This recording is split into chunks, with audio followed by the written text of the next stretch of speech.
Hello, my name is Rebecca Mooney, and I'm the Executive Director of the Melrose Alliance Against Violence. According to the Center for Disease Control, about 10% of students in high school consistently say they've been physically hurt on purpose by a dating partner during the past year.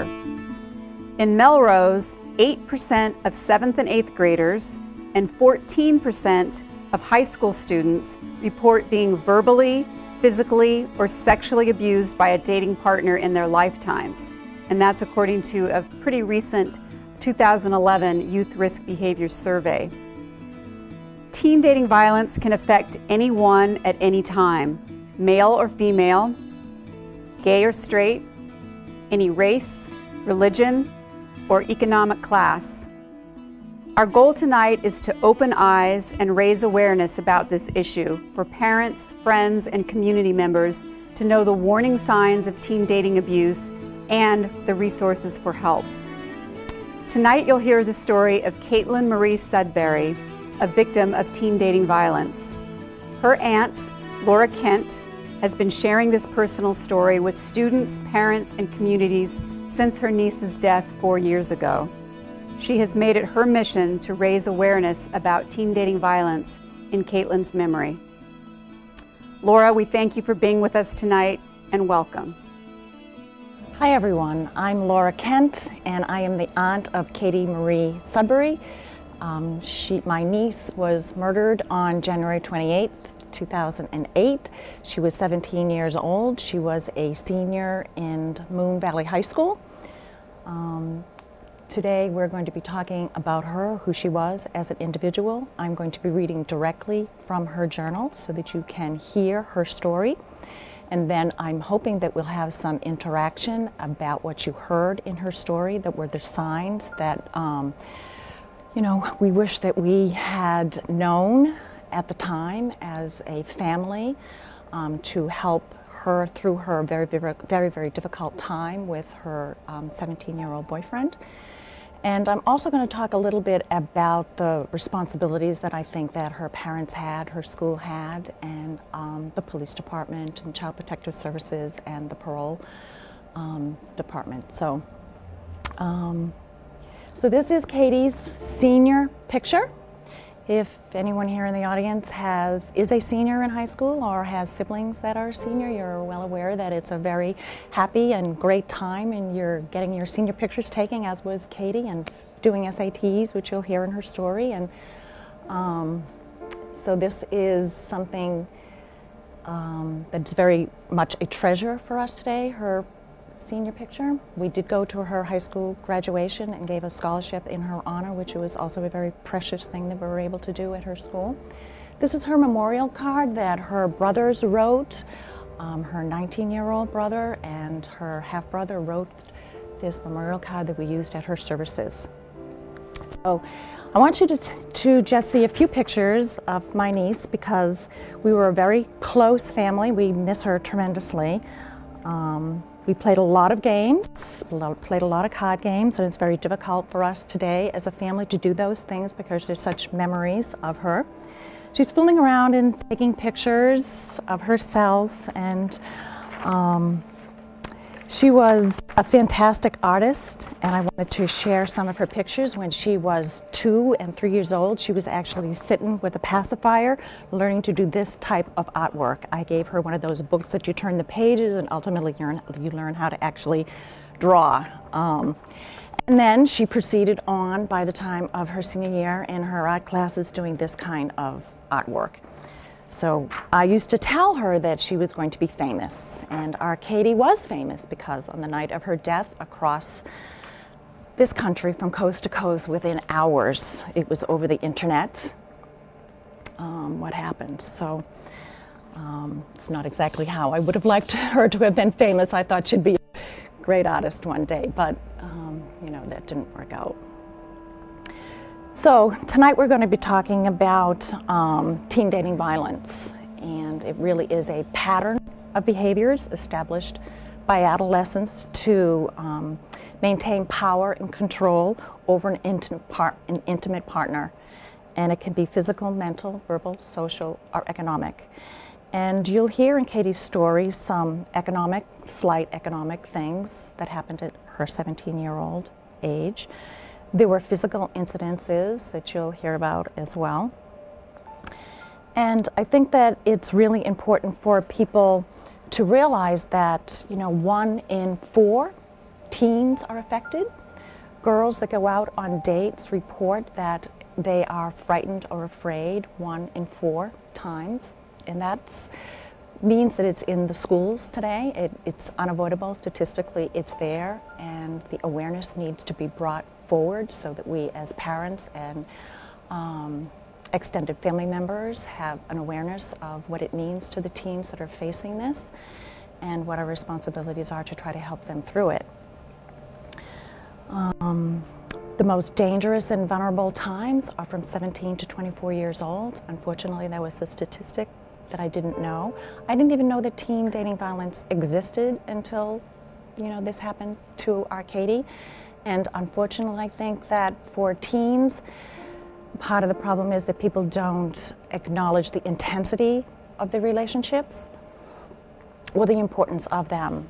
In today's world, these relationships for teens can develop really fast and become really possessive and strong very quickly. I mean, it's not like in our day when we were dating and you would, have a telephone that was in a family space and everybody, the conversations were controlled and the time was limited, and these kids have access to cell phones 24 hours and Twitter and Facebook and, so these relationships, once that they get going, they can become very close, very fast, and very intense. And I think that 17 to 24 years old can be a very dangerous time because they don't know yet what they want in a relationship. It could be their first one. They're just beginning to experience it. So, they're not sure when the relationship isn't quite right. And it's difficult also, I think, because communication with parents can be an issue, and they want autonomy and to begin to develop their own life outside of their parents, and they don't know quite often when to step forward and to ask their advice and to clue them in on difficult things that are happening in their private lives. I also think that peer pressure can be an issue for the teens. They want a boyfriend or they want a girlfriend because other people do, and maybe they'll accept a less than perfect relationship because of that. I also think with the divorce rate today, personally, that there's the difficulties in a lot of kids' lives in their teenage years that can be also reflected in the relationships that they begin to develop themselves with others. So, Governor Patrick in 2008 began what's called White Ribbon Day events, and he holds those on Valentine's Day in the state. And that's because the state of Massachusetts has a very high domestic violence rate. We're not sure why. There are other surrounding states like New Hampshire that have lower rates of domestic violence, but here in Massachusetts we have a very high rate. We do know that domestic violence increases on the days that the hometown team loses for whatever reason, but the importance to Governor Patrick and to health providers such as Rebecca and the Melrose Alliance Against Violence is to let people know that it's out there and it affects people in many ways. And it's a health advisory that's reported by Governor Patrick on those days. And he wants everybody in the field to be out there on Valentine's Day spreading the word. So that's what I've tried to do, and I've been to Danvers High School and other community high schools in the area throughout the years since Kaity's death, doing very large classes, full auditoriums, to very small sessions, and speaking to parents as well. And I do that because teens matter, and they matter to their parents and their siblings and their extended family and their school community. And I think that teenagers find it hard to know or to recognize how much they matter to others. And to be able to realize that the consequences in their life affect others forever.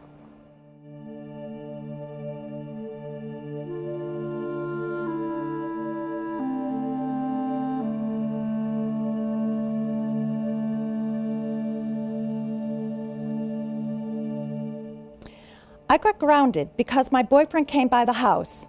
My parents, that's the dad and stepmother, don't like him. So they said he wasn't allowed near the house.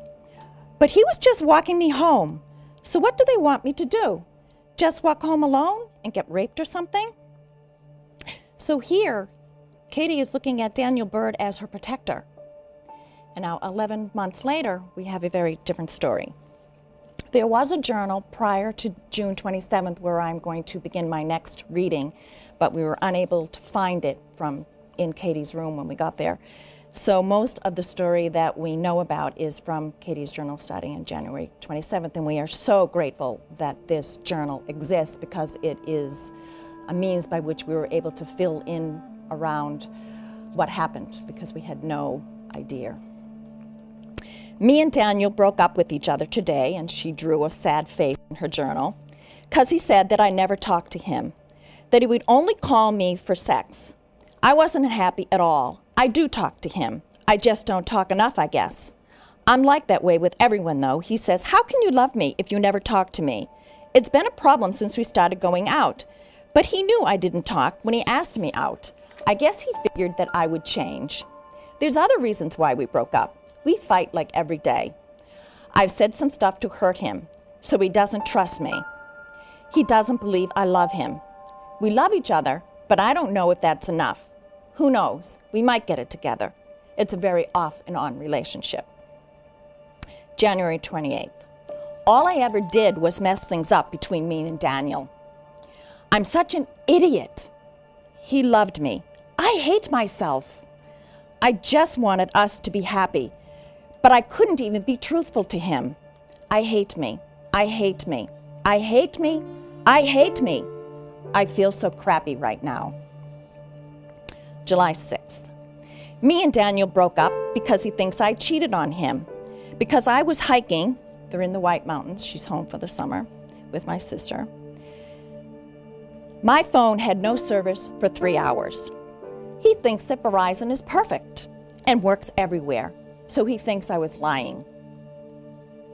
That was at 12:46 p.m. 10:07 p.m. Me and Daniel are back together. July 14th. I'm so confused. I don't know what to do anymore. I mean, I want to stay with him, but I don't see our relationship getting better or healthier. Why me? I'm too young to be worrying about love. July 16th. Daniel said that he didn't mean to say those things, he said. He does that a lot. He feels that I'm distancing us. Well, it's kind of hard to be close when I'm all the way across the country. July 16th. He says he wants me to stop talking to guys. That's not going to happen. I need to have friends. So I really don't think we're going to last long if he doesn't learn to trust me soon. I can't take it anymore. Finally, I figured it out. I'm not going to give in to Daniel telling me not to do something when he asked me not to do something, and I'm not doing anything wrong. I'll just say no. I'm not going to stop because I'm not doing anything wrong. So then it'll be his choice whether to break up or not. The rest of Kaity's life outside of Daniel Bird, I'm just going to take tidbits here and there so that you can see she's a typical teen. She's a typical senior. Part of the summer, she spent a week with me, and we went to play tennis. Actually, we were playing tennis with my sister-in-law and her husband in a wheelchair. He was a paraplegic. We had a great time. It was one of Kaity's first times ever playing tennis. And she says, it was a lot of fun, even though I kept hitting the ball too far. It was over the net, over the fence. I just saw Erin's play, you know, her friend in New Hampshire. It was magnifico. I'm going to my grandma's. It's been a week since I've been home. She's back in Phoenix. Damn, summer went fast. I miss Erin. Nothing really happened the past week except hanging out with Daniel and getting my learner's permit. The computer has a virus. I applied for a job at Toys R Us. Hopefully they'll call me before school starts Monday. I'm kind of excited. My classes are U.S. History, English, Pre-Calculus, Culinary. My easiest class will be Culinary, August 11th. So now it's been 2 weeks since I got back to Arizona. School's going good so far. I had an interview with Toys R Us today. I was so excited. I think it went pretty well. They said they'd call me back in a week, August 19th. I got the job. I got paid $200. It feels so good to have money. I get paid $7.15 an hour. I'm going to open up a checking account. Today is G-Parents Day. That's so my Katie. I mean, I wasn't thinking about G-Parents Day when I was a teenager, that's for sure, but that's Katie, always thinking of other people. I have to call them. My phone broke again. I'm going to stop doing chores because it's too much with work and school. September 9th. I got my license October 5th. Yesterday, I took my SATs, October 7th. So, Katie takes her SATs, she puts her application to the University of Northern Arizona. She's accepted by November. She was an all A, B student. She wanted to go on to study animal science. So I'm going to jump back to Katie and Daniel Bird's story. September 28th. I wasted so much time on him I could have used on me and my family. Daniel is annoying the out of me. I just wish he could break up with me. I can't take him with his anger. October 7th. I might go live with my aunt and go to online school because I want to get away from Daniel. I'm too weak to just break up with him because he won't let me go. So I hope this works out. And I was the aunt. And I get a call on Sunday night at 7:30. And Laura, can I come live with you? Katie, what's going on? Nothing. I just want to come and live with the other side of the family and spend some time with them. Well, Katie, how are things with Daniel? How are things with you in school? Everything's okay at school? Daniel's angry, but he doesn't treat any people with respect. No particular conversation came from her about how he was not treating her with respect. Just very general comments was all that I could get out of Katie on that night. So I said to her, well, I have to go do a presentation in Washington, D.C. on Wednesday. You going to college, you have to go talk to your guidance counselors, figure out what you can do so that you can head to Danvers High next year. I will check back with you on Sunday night. I'll do my homework here as well, and we'll reconnect. I got home, tried to get hold of Katie. There was no answer on her cell phone. She had called me on a friend's cell phone. So now I don't know if her phone is still broken, because that's the number I'm calling. And so she's not getting my messages at all. So I converted to email. And for the next few days, I emailed, but I got no response. So finally I emailed and said, Katie, I've got to let your mom know what's happened and your request. I was trying to wait to speak with you so that you would know what I was doing, because I did not want to break the trust that we had between the both of us. So my sister did get a hold of her, and this is Katie's entry on November 24th. I hadn't written in so long because Daniel read my diary. To sum up what happened since the 24th of November, I want to break up with Daniel, and he won't let me go, even when I told him I don't love him and that he drives me crazy.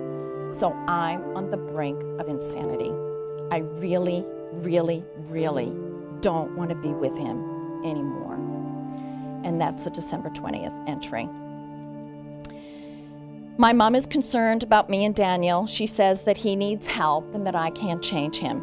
I know this, but he won't leave me alone. December 20th.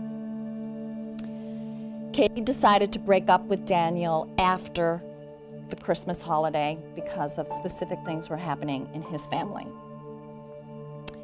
So the day after Christmas, I broke up with Daniel for good this time. Hooray! I'm so happy and relieved that I don't have to spend any more time with him. I wasted so much time on him, it's ridiculous. So he threw a hissy fit. He started texting people lies about me on my cell phone. I went to give him back his stuff at work. We started arguing, and I flicked his hat off his head, so he grabbed and pulled my hair. Then the cops showed up and separated us and made Daniel give me back my phone. So that's that, December 30th. I'm going to New Hampshire for New Year's, and I'm really excited. Toys R Us cut me from work. Yippee. I can't wait to see Erin and my family. I emailed Ray, whom I haven't talked to in a year, because Daniel told me not to. So I hope he calls me because he was a really cool friend. And I had met Ray when I was there for Katie's brother's high school graduation, and his name is also Daniel, 2 years prior. And Ray was a really cool guy. And he was also an all-A student, and the two of them would walk home from school and do their homework together. So this was a pretty, significant loss of a friend during that last year. So Katie did come home for the first week of January. They got 2 weeks off in Phoenix for the Christmas holidays. And we were so grateful for that week that we had Katie, because we had our Katie back. She was very thin. The toll that it had taken on her physically was seen by her weight loss. But she was attentive and happy and relieved, and so were we. So it was a very great week. So Katie goes back and things get worse for her. Sam called me yesterday, but it was only because Daniel told him to. I could tell he was listening in. Daniel approached me today at school. He said that I owe him money, but I don't. He won't let it go. He grabbed my bag away from me and looked through it to find my debit card. Good thing I didn't take it to school. Daniel is suspended 5 days, and my parents are pressing charges. I hope I don't have to actually go to court. If Daniel would leave me alone, there wouldn't be any problems. I'm so glad I'm out of that relationship. And that's January 7th. Daniel keeps calling, saying he is going to commit suicide because he is hurting so bad. January 7th. Daniel is crazy. I seriously think he would shoot me. I hate him so much. And that's January 8th. Tuesday, Daniel came up to me again. Long story short, he is expelled and has made a death threat on me and himself, and the police are looking for him. Tomorrow, I'm waking up and I'm going to my driving class. And that was January 25th in Katie's last entry in her diary.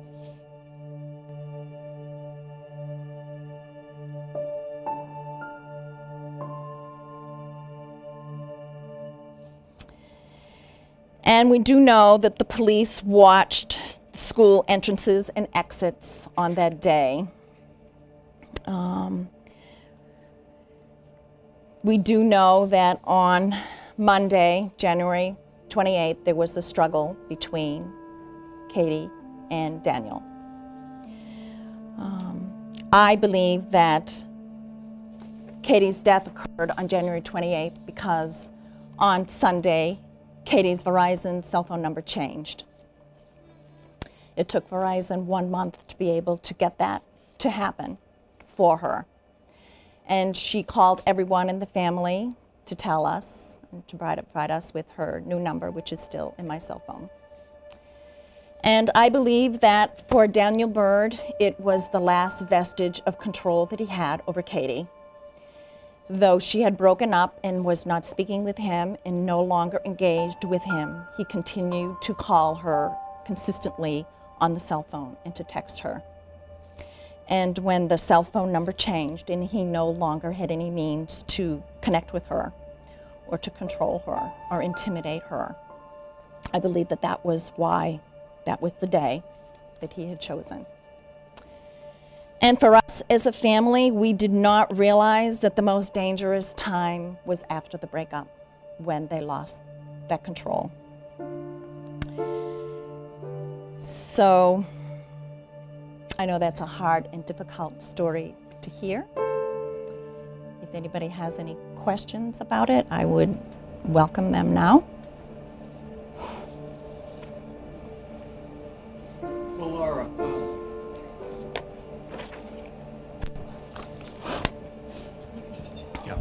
I'm Reverend Larry Starr. I'm a pastor of a church in town and the clergy representative on the Maeve board. Laura, thank you very much for sharing that today.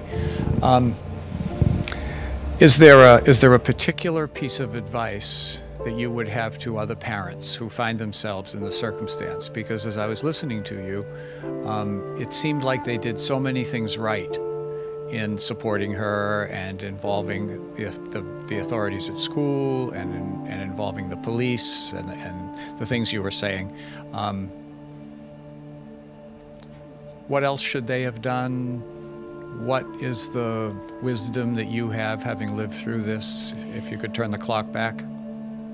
I think that in Kaity and Daniel Bird's circumstance, there were several things that the parents could have done. Kaity's family was divorced. You know, her dad was out in Phoenix, Arizona. Her mom was up in New Hampshire. There had been a long history of minimal conversations about the children, and that was only exacerbated at this time. My sister was not informed about this until Thursday, an entire day after the first beginning of this death threat. There was no communication at all about the type of relationship that Kaity had been experiencing over this past year with her mom up in New Hampshire. I think that was a complication. We had no history. We had no physical appearance of Daniel Bird to know what to make of this thing that happened very, very fast for us here on the East Coast. So I think particularly in families where there is divorce, which is 50 to 75% today, that they need to put the children first, above all, for their safety. And I did not see that happen. You know, Kaity could have come to the East Coast. Clearly, you know, what a simple solution. You know, my sister's house was under renovation. That was not a possibility, but my door was open. And Kaity and I had a great relationship and a loving relationship, and she could have come. Simple. But that was not facilitated. You know, I do give them credit in that they got an injunction against harassment. They did obtain that for Kaity, which was a great thing, but the police department was never able to serve it. So there's some specific things about that if we want to get into it. As far as Daniel Bird's family goes, he was prohibited from being with his mother because she chose to maintain an unhealthy relationship herself. I had heard nothing at all about Daniel Bird's father, though he had commented in Kaity's Hallmark site, you know, his condolences. But where he was or how active he was in Daniel's life, I have no idea. I suspect minimal. Daniel Bird had been given custody to his brother because of his mother's choices. And in November, Daniel Bird's brother committed a felony. So Daniel Bird, at 17 years old, was on the streets. He had no adult supervision in his life. Well, thank you so much again, Laura, for sharing your story with us, and I'm sure that there are many messages to take away from it that people watching at home as well will be able to learn from. So thank you so much again. Pleasure. Thank you so much. You're very welcome. Good night.